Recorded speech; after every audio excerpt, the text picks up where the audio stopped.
So dear brothers and sisters, just one quick thought. So our first reading today is taken from Exodus, and it's a very interesting reading, not so much because of what it says, but because of where it's positioned. Okay, so we have the Jews, the Hebrews, enslaved in Egypt. God frees them then through many miracles and parting the Red Sea. So the 10 plagues, the parting of the Red Sea. And now you have the people in the wilderness, and they go to Sinai. Now, we've mentioned this a couple of times already, that the people, when they were freed from Egypt, they had physically left the country, but it took a generation to get Egypt from their hearts. You can take the man out of the country, you can't take the country out of the man. They took the men out of the country. They couldn't take Egypt out of their hearts. They still were so prone to idolatry. So they're at the base of Mount Sinai. Tomorrow we're going to hear about Moses getting the 10 Commandments. So they're at the base of Mount Sinai, and the Lord announces, I'm going to do something miraculous, something special, something unusual here, okay? So the Lord said to Moses, I'm coming to you in a dense cloud so that the people may hear when I speak to you, and that they may trust you always. And so Moses leads the people out then to the base of the mountain, and there's like cloud around the mountain and thunder and like trumpets, it's described, like when God speaks, like the sound of trumpets. This is not normal. This is supernatural. Something supernatural is happening here. So all the people are looking at this, like this supernatural phenomenon. And tomorrow then we'll hear Moses being given the 10 Commandments. And what do they do? What's happening while Moses is being given the 10 Commandments? They're down below going, bless, he's taking his time, isn't he? What'll we do? What'll we do? What'll we do? Our ladies here, they have some gold. Let's make a calf.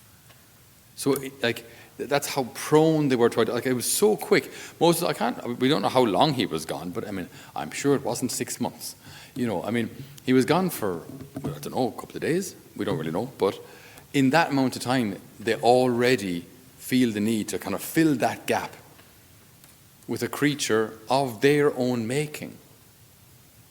So that's how prone to idolatry they were. So I think it's very interesting for us to reflect on these things, not in a way that we kind of condemn the Jews of that time and say, my goodness, how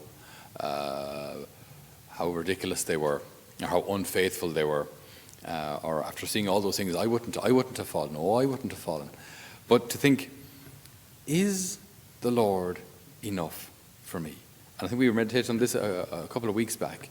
But if all else was taken from me, and all I was left with the Lord was the Lord, would that be enough? Would he be enough for me? If everything else was taken from me. And I think, again, when everything else is taken from me, that sounds easy to say. If everything was taken from me, that would be fine. Okay, what if your finances were taken from you? What if you woke up tomorrow morning and you realize that you're stone broke and your property, for whatever reason, is built on a gas main or something that can't be built on, can't be extended, your property's worth nothing?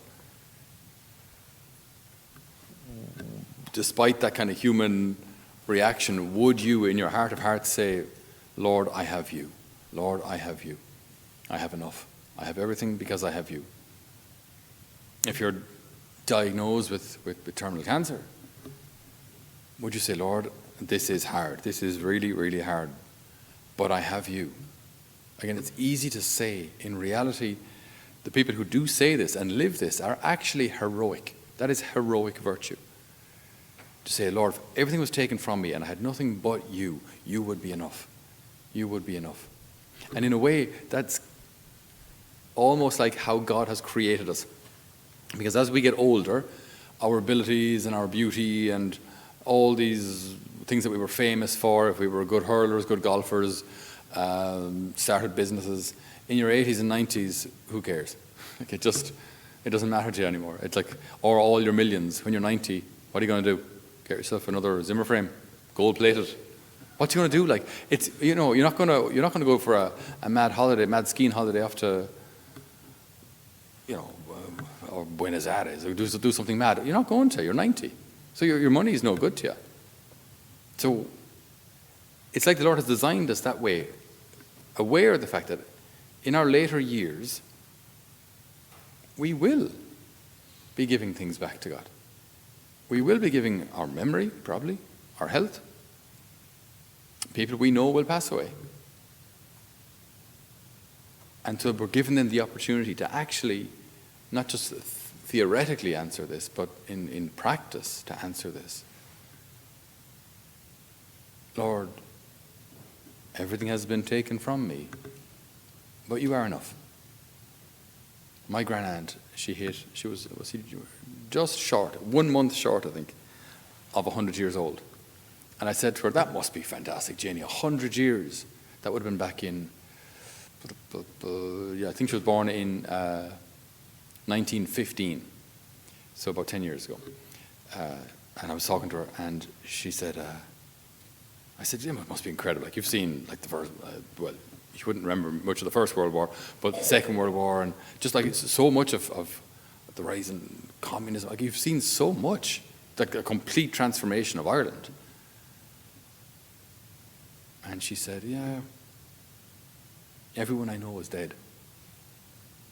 It's just kind of cut through all of the wow of the amazing history and everything that she's seen. She said, everyone I know is dead.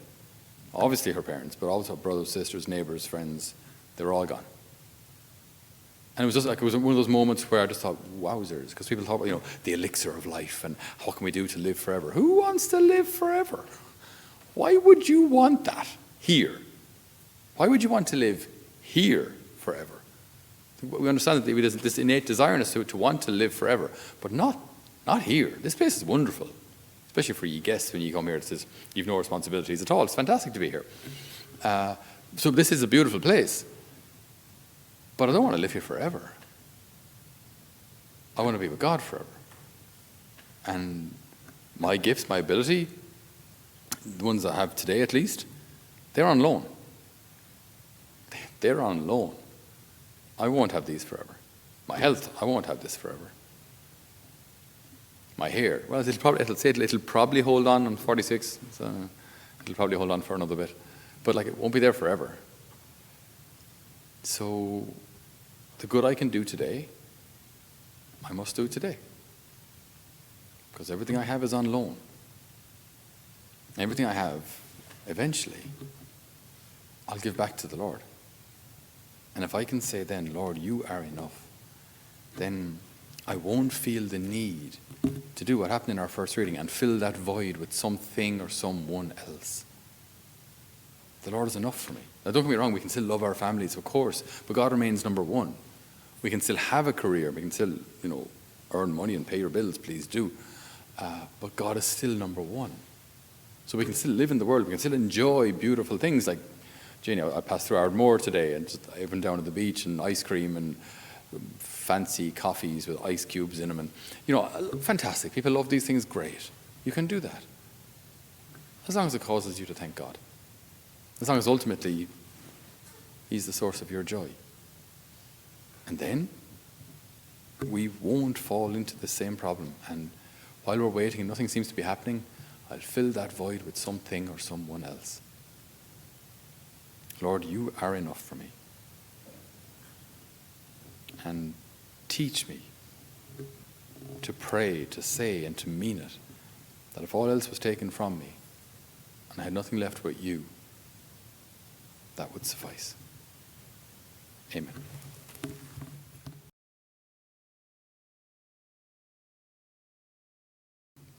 Dear friends, thank you so much for joining us for this homily.